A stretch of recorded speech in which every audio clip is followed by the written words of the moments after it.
Hey guys, and welcome back to yet another episode on my channel.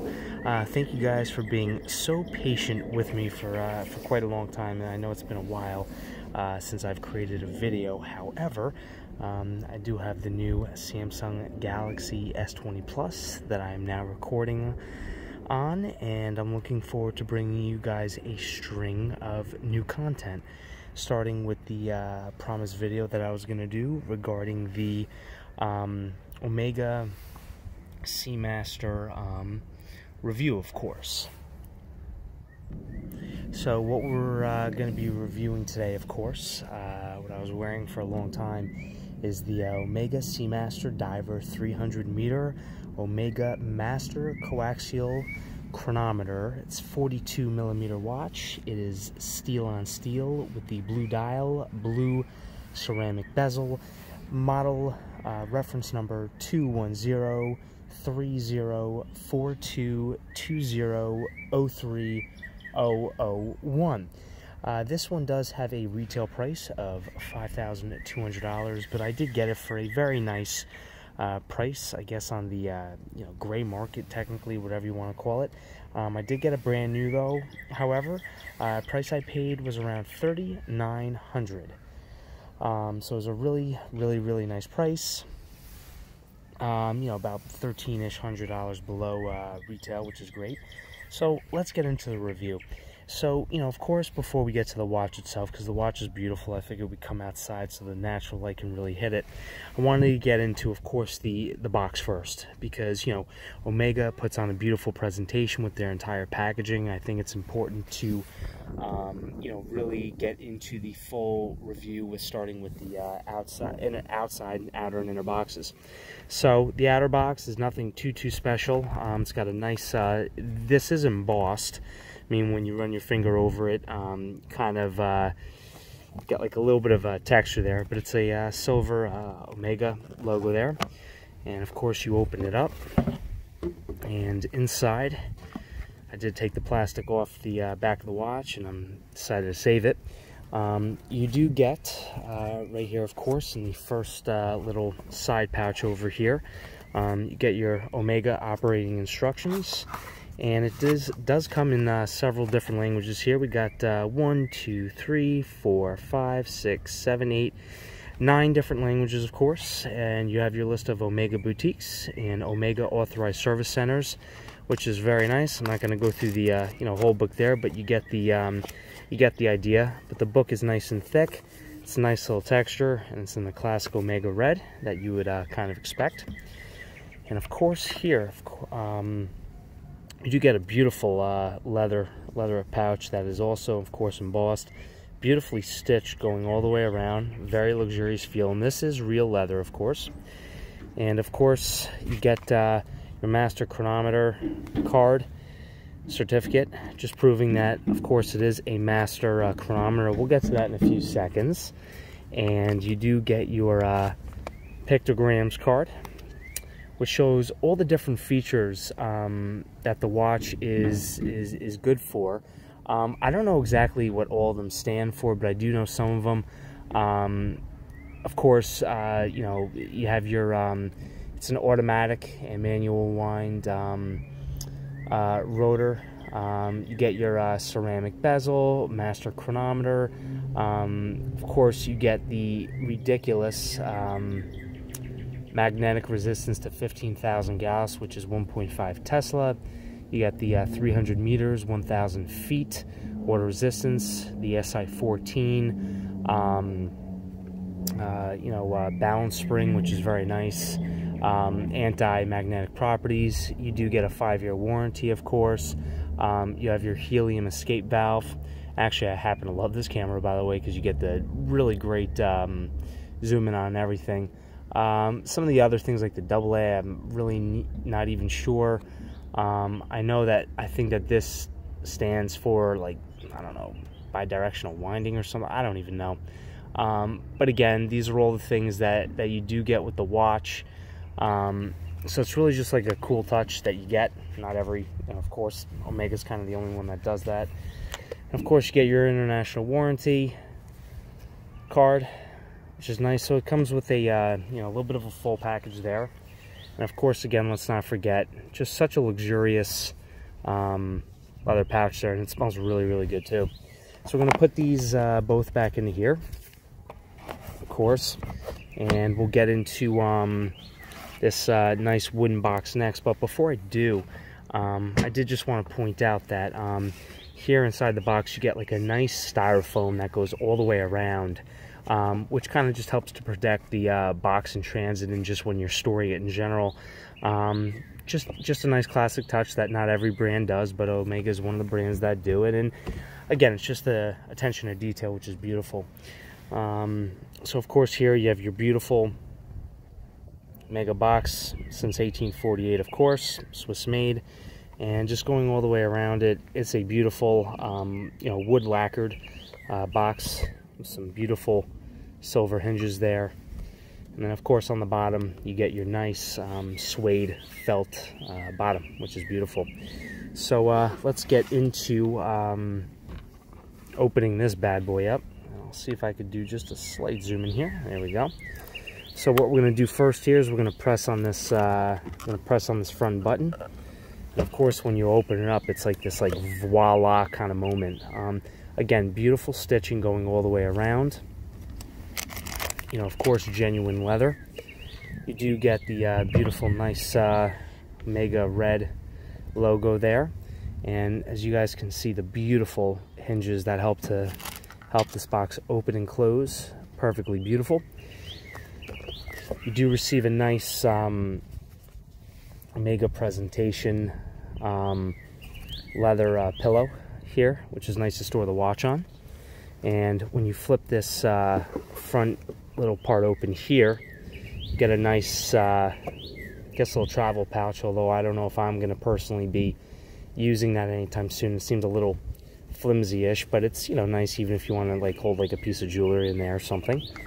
So that gets stored in there. And then in terms of what goes in here, I'm not really sure. I don't know why that's there. Maybe another viewer could post a comment, but it's there just to maybe hold like a little card something, and then of course the watch would go right in here, but a nice little storage compartment there nonetheless. And the of course the Omega presentation pillow goes right in there. One of the things that I actually did do is I did decide to take the original stainless steel OEM bracelet off the watch. Not that I'm trying to preserve it or anything, but the strap that I have it on, I felt like it was just a little bit more favorable to put it on, and I'm going to tell you guys why in a minute. So I did decide to do that, and of course I have the you know, spring pins in there in case I ever want to put this watch back on with the tag. So that is there, absolutely gorgeous. But again, the outer presentation box and inner presentation box is just really kind of next level. So let's pause this video and then we'll get into the watch itself.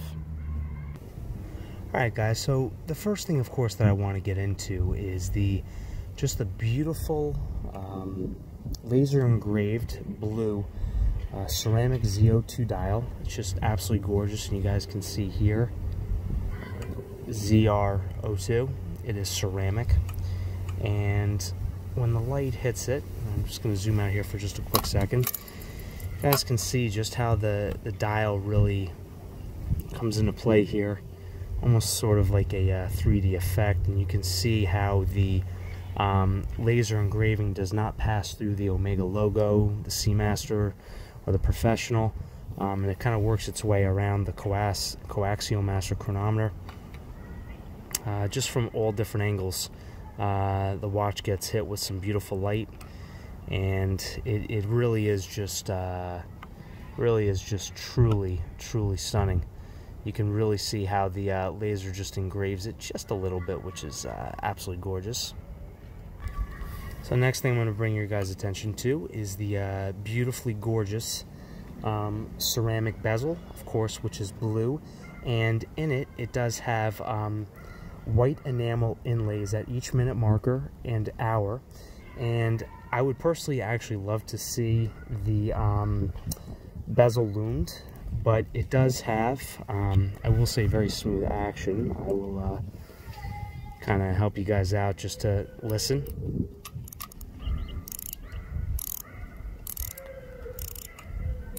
And it is 120 click, not 60 clicks, so it does stop at every minute and half minute for much more accurate timing. And there really is no trouble with turning it, which is nice, and everything lines up pretty much exactly beautifully, which is great. And it is a scalloped bezel, so it's a little bit more flat. Some people have complaints that it's hard to grip, but as you guys can see with the slight grips on the side there, it's actually very, very, very easy to grip, so no issue there. So the watch does have a sapphire anti-reflective scratch-resistant crystal to it, and it is just maybe so ever slightly domed, as you guys can see there. Kind of just barely just sits right on top of that bezel there. So with the sapphire anti-reflective coating on both sides, scratch-resistant crystal, technically only a diamond could scratch it. So the other somewhat cool feature that's been a hallmark of the Omega Seamaster since around 1993, when James Bond, of course, Pierce Brosnan wore in GoldenEye, is the helium escape valve. I'm just going to show you guys that very quickly, how all you have to do is unscrew it. That's pretty much it there. Then to get it back in, you just screw it right back in, make sure it's nice and flush with the bezel. So now what this does, let me just give you guys a little bit of a brief synopsis on this, is during decompression, when divers come up to the surface to prevent the pressure buildup inside the case from building to cause the crystal, of course, here to pop off, or prevent other gases from being trapped inside the watch. Of course, it's cool, but not necessary. It was redesigned in 2018 with a conical shape, and it is signed, of course, as you guys can see the difference between that and the crown, HE. Okay, so the next great feature about this watch, of course, is the very well executed size. It is a pretty comfortable 42 millimeters, of course, on the wrist. And I will work to just kind of show that to you guys. I have a 7.25 inch wrist, and it fits very, very, very beautifully. It doesn't sit too high, or doesn't really move around too much with a lot of play.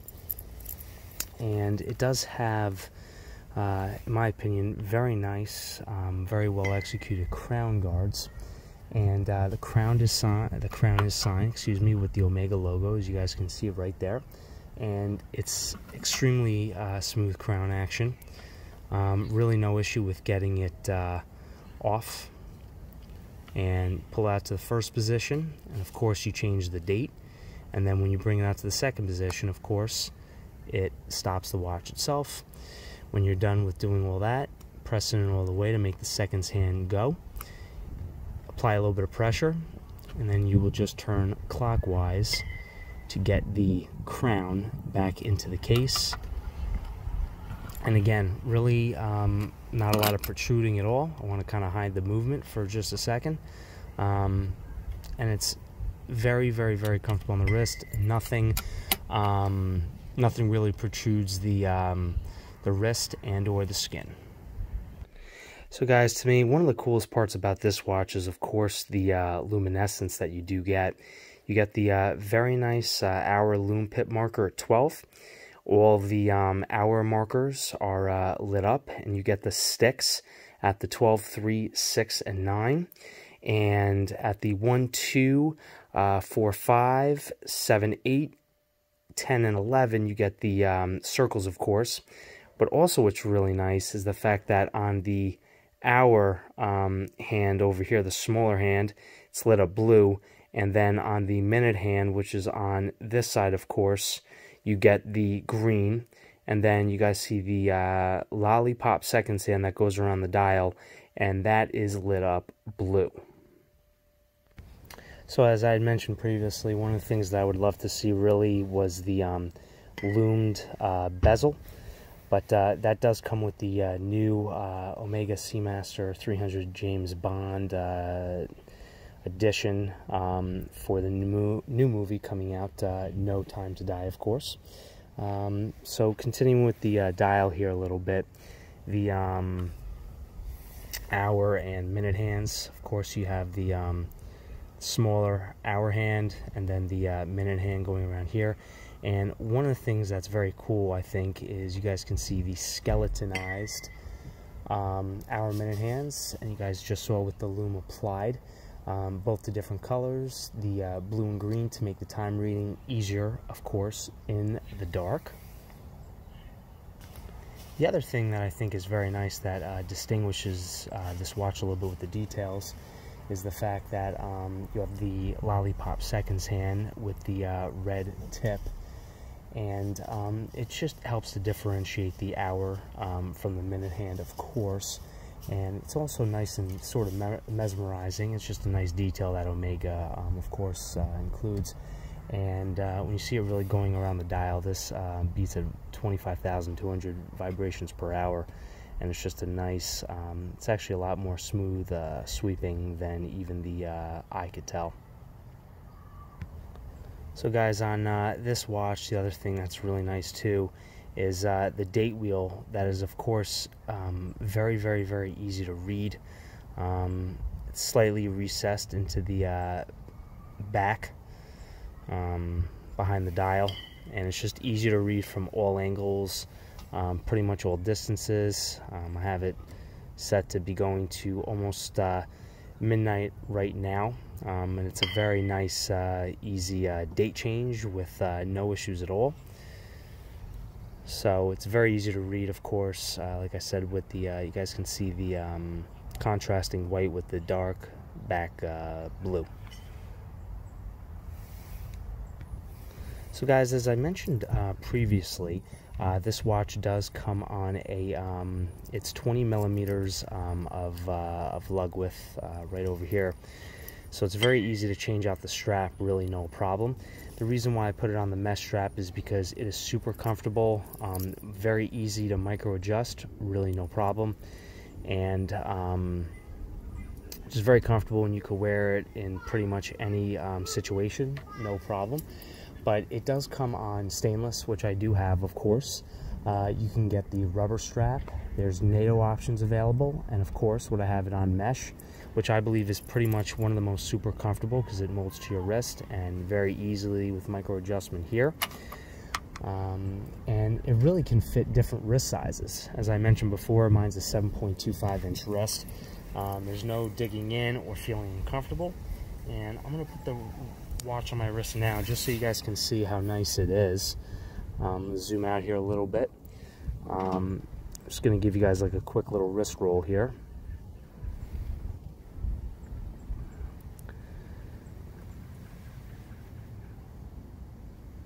So again, fits very, very, very easily, very, very comfortably. There is, you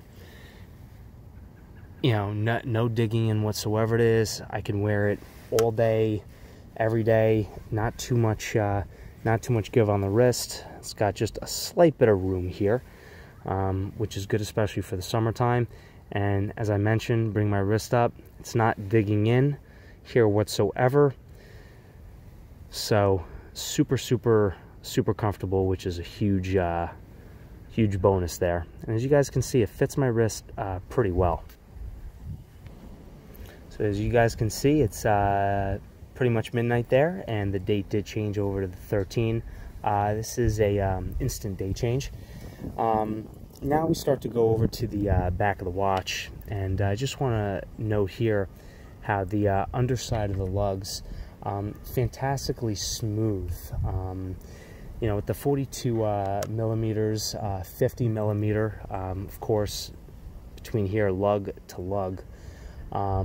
Very good thickness at 13.6 millimeters overall. It does fit very well under the cuff. As you guys can see here, the underside of the lugs almost comes flush, if not a little bit shorter than the underside of the case, so it's really not rubbing up against the top portion of your wrist at all, which is just super comfortable. You guys can really get a good, really good view of it there. And again, the thickness, it's just perfect. 13.6 fits under the cuff. So of course, guys, now we get into the meat and potatoes of the episode. Not too many dive watches in the world that do feature an exhibition caseback, where you can see the inner workings of the watch, no problem, including the balance wheel and balance spring in action. But Omega is one of the watches that I do have. I do have another one, which I'll show in another episode coming up, that does feature, again, a sapphire crystal caseback, and it's screw down. There's a special tool that Omega has that could probably open this up. I don't personally plan on opening up at all. And there's, again, like I mentioned, not many dive watches in this category that feature the exhibition screw down caseback. It's just truly a treat to really see this movement in action. As you guys can see here, it's the Omega Master Co-Axial caliber 8800 movement. I do just want to turn this over here so you guys can see that indeed it is 35 joules right down there. And one of the coolest parts about this thing, as I showed you guys on the cards earlier, is it does have a 5 Gs. I may have said 15 Gs, so I apologize for that, but it is 5,000 Gs of shock resistance. It is pretty much built like a tank. You could bring this into any situation and you're not going to damage the movement pretty much whatsoever, especially with the SI14 silicone hairspring. It is automatic movement, as you guys can see here, with the rotor that goes very nicely all the way around the back of the case, which helps to maintain the power reserve. I believe it's 55 hours. And you can also wind the movement manually.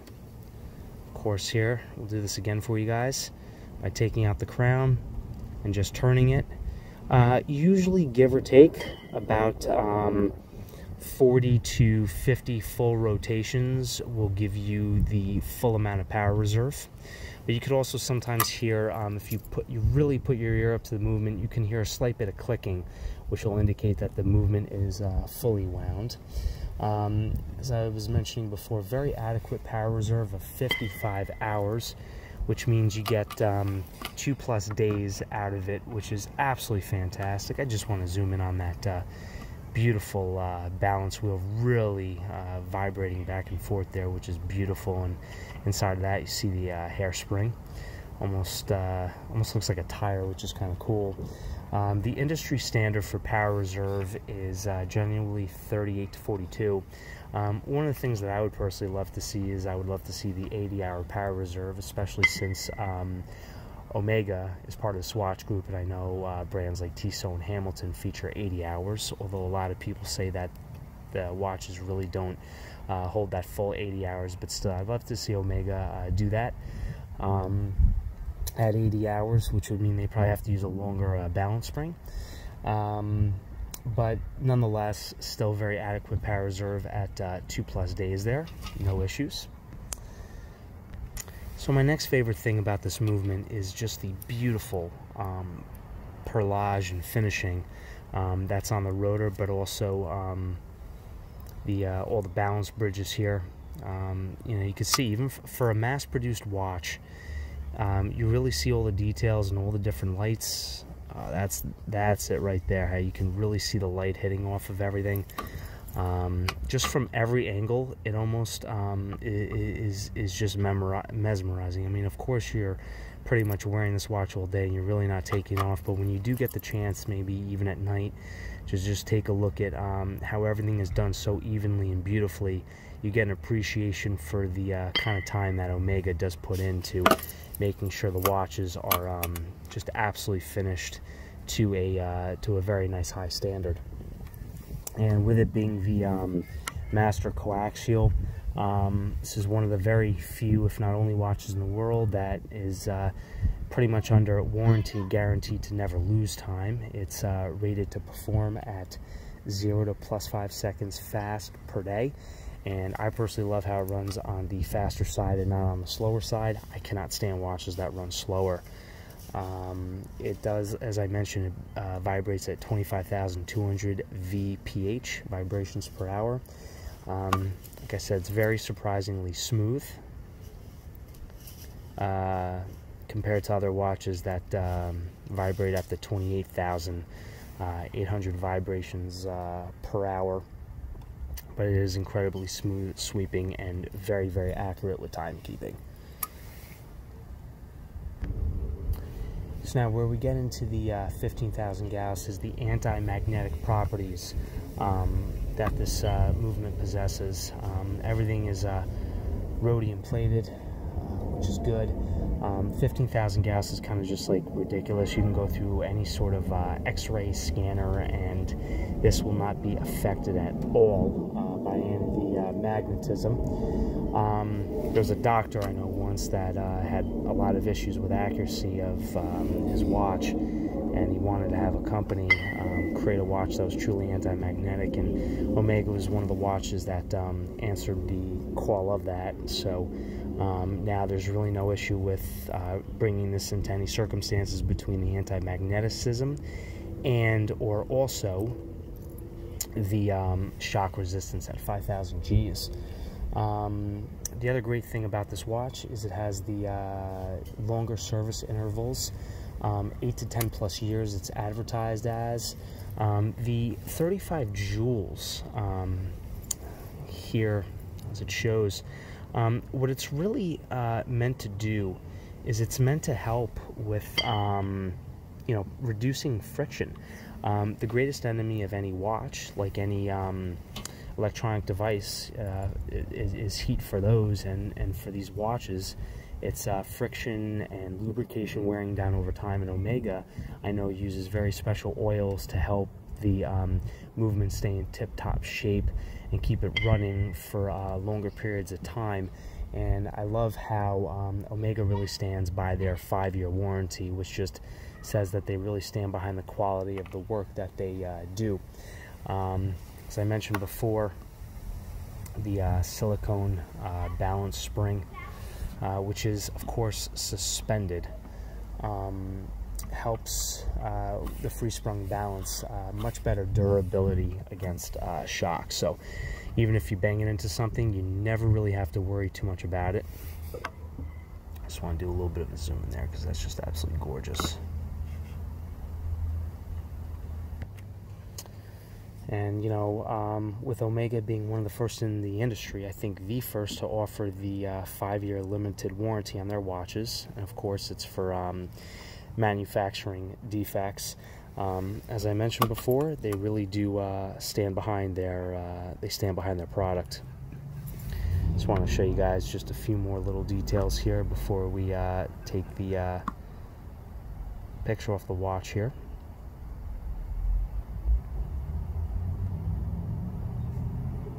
So many great details with the watch. So guys, just getting back to this, very quickly, just some concluding overall thoughts before I take you guys to the last little portion here. But the watch is really very, very well tested. It goes through several tests by third-party MADA certification. You get the great brand in Omega. Again, been around since 1848. There's lots of history behind the Seamaster. It was actually introduced to the watch world in 1948, and it was before the Rolex Submariner was even a thought. The Rolex Submariner was introduced in 1954-1955 Baselworld. Of course, the watch itself is made famous by James Bond, who is a continuous wearer of it since 1993. And in my opinion, this really beats Rolex by about a mile. It's certainly much less expensive and certainly a better watch overall in movement. And it's much easier to get than going into a Rolex store and trying to even get a Rolex Submariner at even retail price. I believe the retail price on the Rolex Submariner, if you can get it, is a hair under $9,000.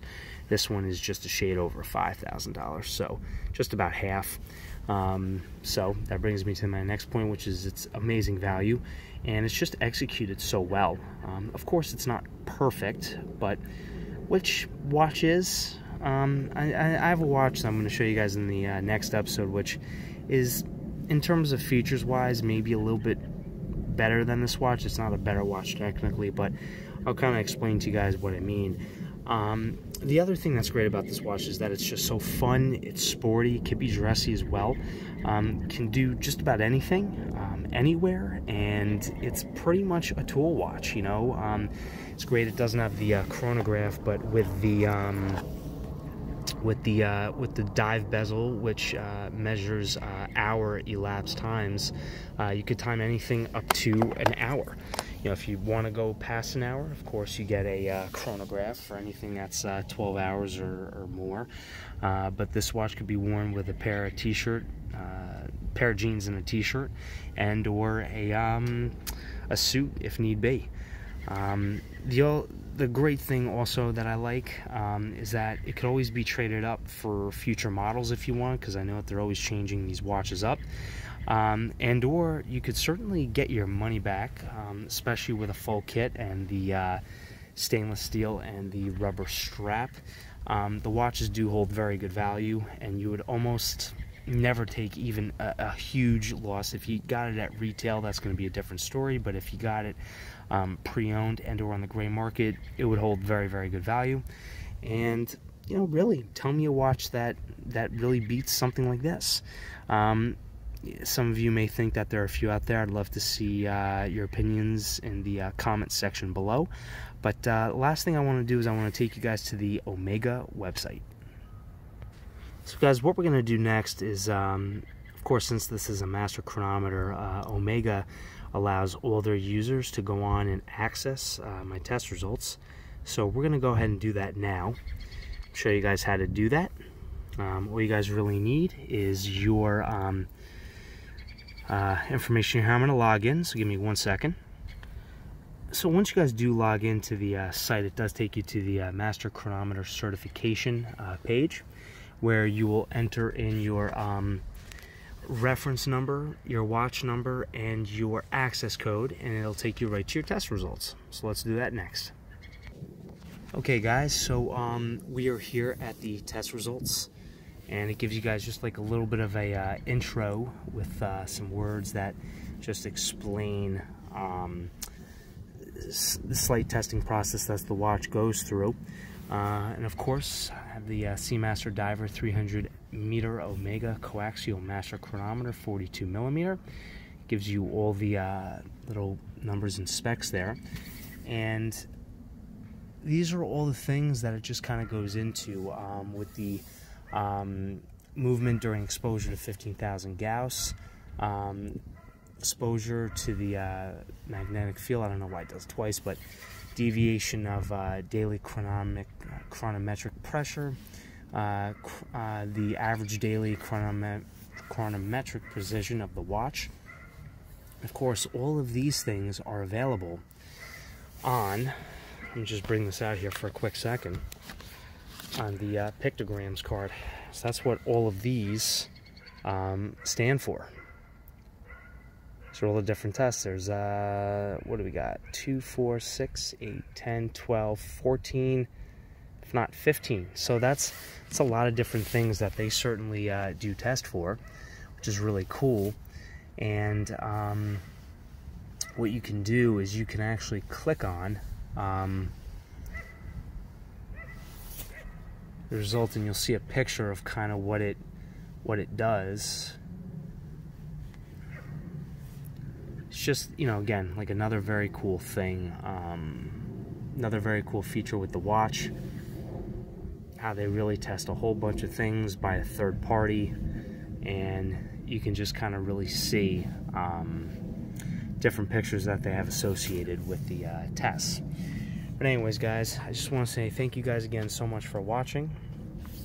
I'll kind of put it on this watch to take us out here a little bit, but My next episode, I'm going to go into the other watch that I bought that helps to complement my Omega.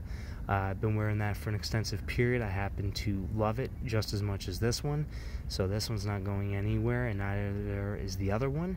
And I'm going to show you guys that in the next video. And then we're going to go into our most extensive dive watch list / review that maybe has ever been done on a channel. We're going to go into a lot of different watches. But anyways, thank you guys so much for watching today. Please don't forget to like and subscribe and leave all your comments in the section below. I look forward to having dialogue with everybody and responding to your comments. Thanks, guys.